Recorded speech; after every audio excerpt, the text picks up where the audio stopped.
Welcome to another 26 and a half minutes of Can We Help? And here is what your money's going to get you. Well, I don't actually send money. It's just crazy. It's just a saying. Anyway, here's what's on the show. How much does Barack Obama earn? Thomas Mann has the answer. I get let loose with a very big truck. Adopted at birth, Michelle Phillips has spent a lifetime looking for her mum. Can we put 40 years in the past and help put this family back together? And of course, we haven't let Kate or Jeff escape from the show. Kate, hello. Holy hooly.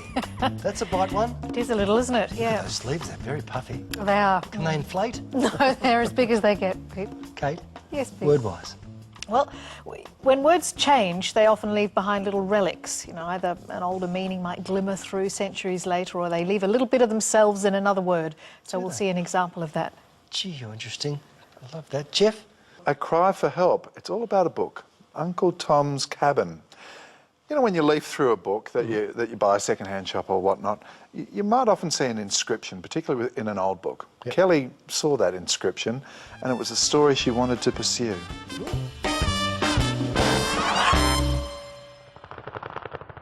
Tyson Kenneth Bramich, from Mother, Mount Hicks, October 9, 1909. Kenneth was killed in action in France on August 19, 1919. Was buried at Dairy Farms, Weichat, in Belgium. With a eulogy and the best-selling novel of the 19th century, Kelly Nash is sending us on a 100-year search for the identity of an 18-year-old soldier killed in battle. Hundreds of thousands of men were killed in France, and most of them are nameless and faceless, but each of those people has a story. And so this, to me, is my way of remembering that individual. That individual is Tyson Bramich, and the memory lies hidden behind the cover of a second-hand book Kelly discovered at a local fair in Yarragon. At a book fair, it's often very crowded. You're crammed into a hall. There's thousands of books. And basically, it's just pick up and shove in the bag anything that catches your eye. The book itself, Uncle Tom's Cabin, was the first American novel to sell over 1 million copies and was credited with fueling the change in public attitude against slavery in the United States. Not exactly a family Bible, but on many levels, a book of great significance. I took it back to the car, and I remember standing at the car and opening the book and seeing the inscription. To write that down, I just felt the book must have been important to the son or the family or somebody, and it just seemed too important to just be thrown out. We agreed with Kelly, and what a challenge.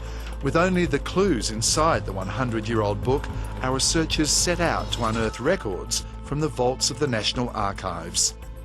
It was information in Tyson's service record that gave us the break we needed, finding not only a descendant, but incredibly, a nephew who shares the same name.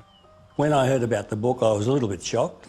40 years ago, the family memorabilia was handed down to other members of the family, and of course that has now been dispersed. As it turns out, Ken's family was more affected by the war than we realised, and he was tied to more than one uncle by name. The family of 4 boys, 3 of them registered. I don't know that they were all together in France, but 2 of them were there and they didn't return. I was born some 10 years after they died, and I was named after both of them, Kenneth Alden. Hello. G'day Kelly, it's Phil calling from ABC's Can We Help program. How are you going there? Good, thanks. You know that book that you've found? What would you say if I told you that we'd managed to track down one of the descendants? Wonderful. And as it turns out, they live very close to you. Really? That's great. That was quick. Well done. Looking forward to seeing what it's all about. It's important for us to have that book because it's the only thing that we're going to have of the uncles that I'm named after. I think myself it's marvellous. I'm Kelly. I'm Ken. Nice to meet you, Ken. And it's Belle, Isabel. How are you? And son-in-law Don. Hi, Don. How are you? Good. I think I've got something for you here. Oh, well, There you go. thank you very much. You're very welcome. Yes. Thank you. Thank you for going to all the trouble of finding us. It's been no trouble. Yeah. Oh, Something I it's really wanted wonderful. to do. Yeah. Good. Uncle Tom's cabin. Look. Uncle Tom's cabin. Well, I never. As soon as I saw it, I thought, yes, that would be what my grandmother would have handed on. It's marvellous. Tyson Kenneth Bramage from Mother, Mount Hicks, 1909. It's the only memorabilia we've got of him. Really? Yeah, the other members of the family. Kenneth wouldn't have had children. No. Did Yes, he Elder had have children? one daughter. It was great. I can't really express how much it meant to me to get that book back. I just feel like it's the book's come home, and I was meant to find it to give it back to them, so it's made me feel good. We've got something else for you. Oh, surprises. This is Kenneth's war records Wow. from the army. Wow. It just makes the day a perfect day to have everything back together and know a little bit more about the past of our family. That does really mean something. Just showing me how my actions can help someone else fill in a little bit of their history that they weren't sure of by getting that piece of their past back to them. So for Ken Bramage, what began as just a book is now something of real significance. I loved it all, every second of it. Now it's time for this week's Ask the Expert. It's Thomas Mann.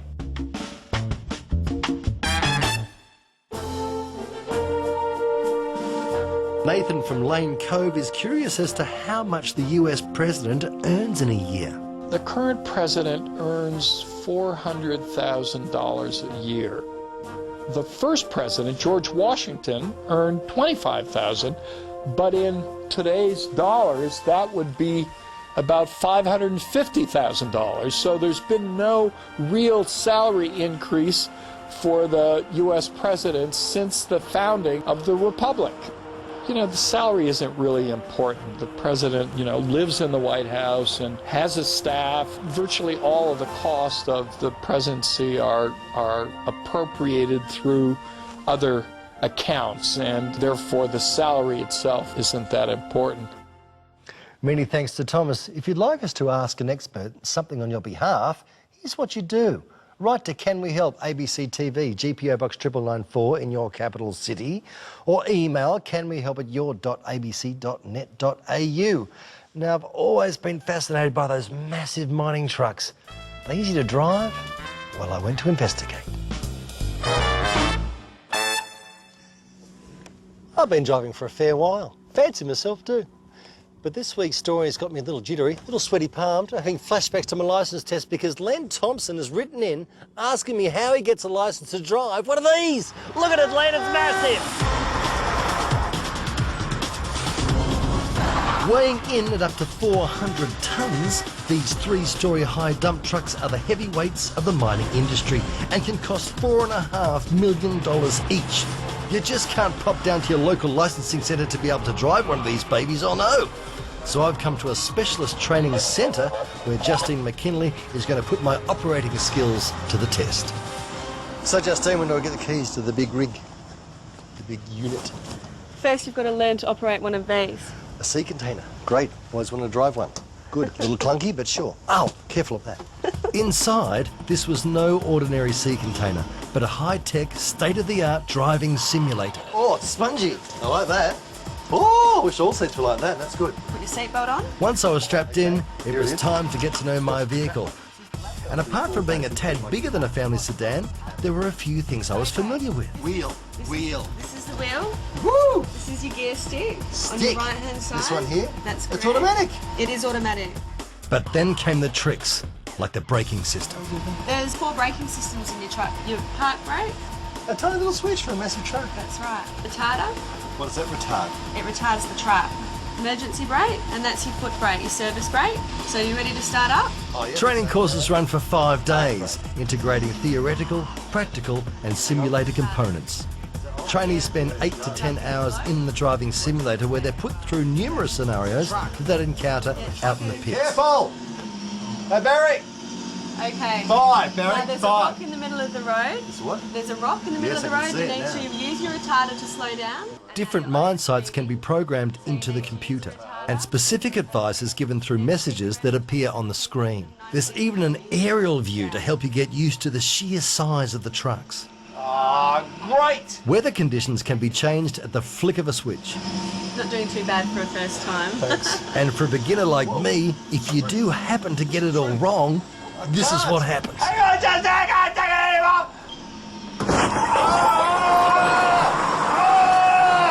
Lucky I was wearing my lap belt. Exactly. Sadly, my time in the simulator had to come to an end. This is good. It's the best video game I've ever played. Video game. Yeah. Could have another $2. You got $2? I don't have $2, but it would be a bit more than $2 to operate one of these. Why? These are worth $700,000 to $2 million. God!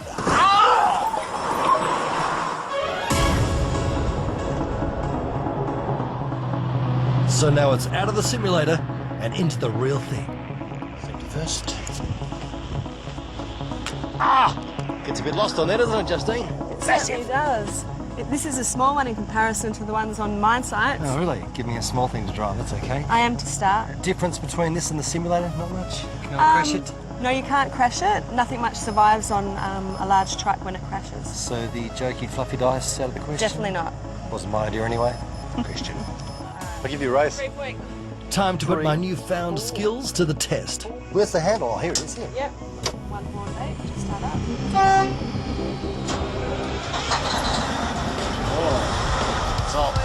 The cabin is surprisingly comfortable and the vehicle's highly responsive. It's far easier to drive than I expected, but then again, this has to be the case as people's lives are at risk. As far as driving tests go, you can forget about your parallel parking and hill starts. This was the real deal.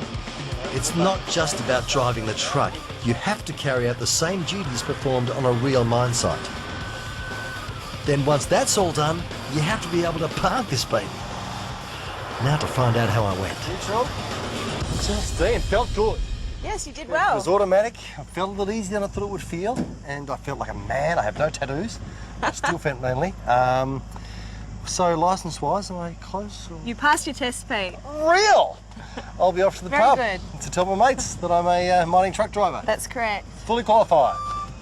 Sort of. Nearly. Nearly. Thanks. There you go, Len. That's how you get a license for one of these babies. I'll see you in the pit. I love it. Thanks, Len. I love it. Big truck, felt like a man. Yeah. Looked like one too, didn't I? Yeah, sort of. Oh, that's all right. Wise words! Wise words! Wise words!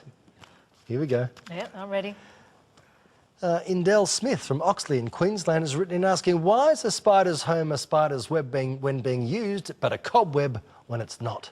Nice question. It's very perceptive. The cob in cobweb is the medieval or even earlier English word for a spider. It's actually utterkop, which means poisonous head, literally. It disappeared from English, although Tolkien tried to bring it back in Hobbit it was, but it didn't catch on. So it's interesting that we no longer think of the cob in there as being spider. So when the spider's not at home, it's a cobweb, and when it is, it's a spider's web. Good. That's why Where's like that Wide one. is popular. Yeah. That's why it rocks. Bang, she knows everything. Benjamin Montague in Sydney, New South Wales. Thank you, Benjamin. Is the correct spelling of 40 F-O-U-R-T-Y or F-O-R-T-Y? I was under the impression that the American English for the 4 loses its U when it changes to 40, but what about in Australia? This is complicated, the O and the OU. It goes back to the 1600s when scholars had, again, the not-so-bright idea of indicating the etymology of words this way, so that Latin words would be spelled OR, French words would be spelled OUR. Okay. A daft notion, because half the time we don't know where they came from. And, of course, what do you do with the native English words? 4 is one of them. Yeah. I mean, it makes some sense putting a U in 4 to distinguish it from the other 4s, the FOR and the FORE.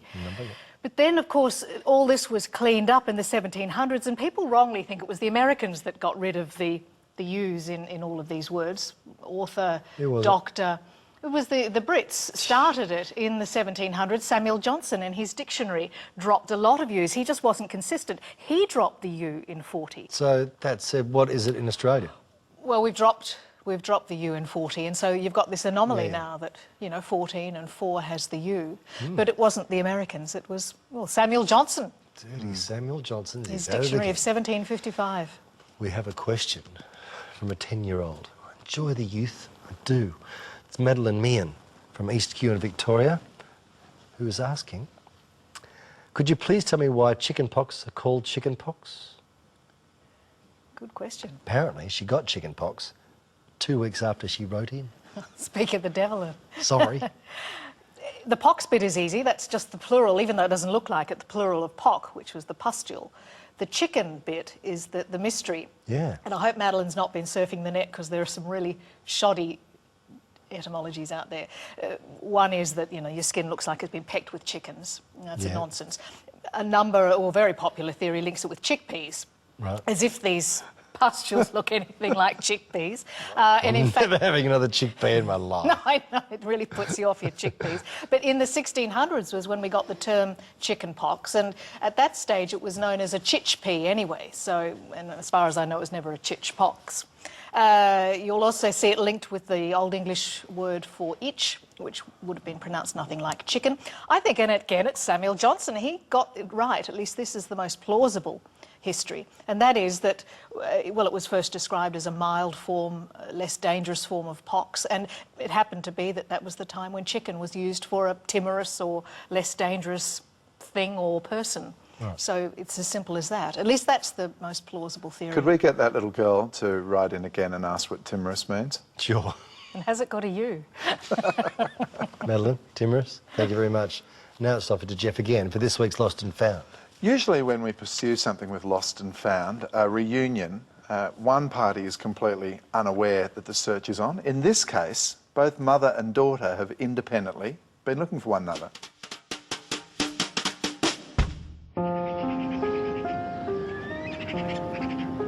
I have a whole family out there that I don't know, have never met. It's always been something missing. Michelle Phillips is going in search of the mother she has never known, and a part of her life she has always hoped to discover. Everyone, I think, needs to feel a sense of belonging, a sense of being wanted and needed, and just being a part of something, looking in the mirror and knowing that you look like someone else.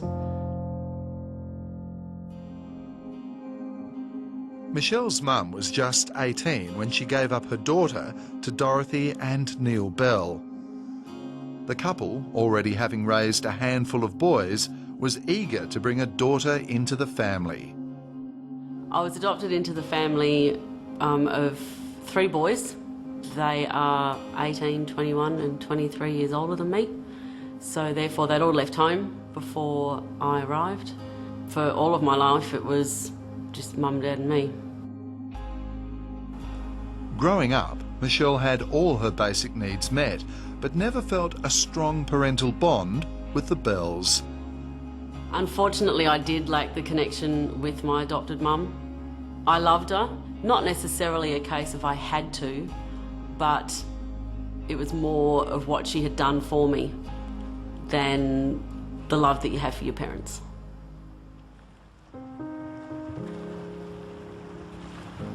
There was always that something that I didn't have that my friends used to talk about. Even when they were fighting with their mum, they still had that something. I think that it's a bond that only a biological mother and child has. For me, it's a bit of the puzzle that's been missing. Now, with support of her family, Michelle feels she's ready to go in search of her mum and answers to her life's most important questions. If she has a new life and I can't be a part of it, at least then I can close the chapter on that. If she wants to accept me into her life, then I am more than willing for that to happen as well. While we went in search of Michelle's adoption records, it was her family who made the shock discovery that Mum was already, in fact, looking for her. While posting a message on a family reunion register, they found her profile and contact details on the very same site, calling her up and for the first time in 40 years, putting Mum and daughter in touch. When I talked to her, finally got her on the phone, I said to her that a long time ago, 40 years ago, I said I loved you, told you I loved you very much and told you I would always love you. I said, I'm your mum. The first words I heard were, I have always loved you. We were both just crying and we talked for an hour and I don't know what she said. I can't remember one single thing that she said. I had an immediate sense of calm, an immediate feeling of belonging. When Michelle was born, Julie made the impossible decision to adopt out. For 41 years, she's dreamt of this chance to finally be a part of her daughter's life. It was very hard to bring up a baby when you had no family to help you or anything else. A lot of girls in that time either adopted out or their families brought up their babies for them, you know. And I didn't have that option. I'm happy that I've got a second chance at saying this is my daughter and I'm so proud of her. Still separated and living on either side of the country, we decided to close the gap and finally bring Michelle home to her mum. It is very surreal that I'm going to be on a plane going to meet my mother. When you have been wanting something for so long, to then have it, it's not... I've said if I'm dreaming, I don't want to wake up. Just let me sleep, because this is an awesome dream.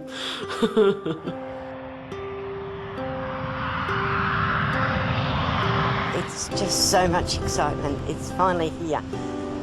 She's in the same state. I mean, I was bad last night, just thinking about it. She's in the same state. She's here. She's 15 minutes away, 10 minutes away. And I just can't wait. I'm just so excited. It's a big day for Michelle. Not only will she be gaining a mother, but also 2 younger stepsisters. At the moment, I don't know what to think.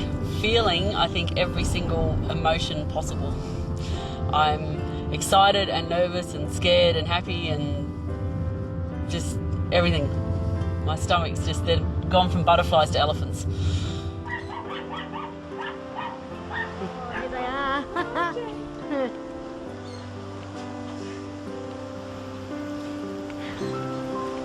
Come on, get out of the car. Get out of the car. Oh.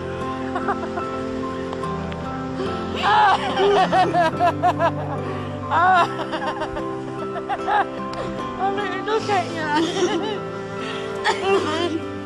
Oh, you just a hard. When I first saw Mum, so she looks like me. She's so cute and short and adorable, and she just has this soft and loving kind of feel. That hug was so real. It's exciting, isn't it? You know, the nose, the eyes, yeah. Finally, I look like someone. Oh.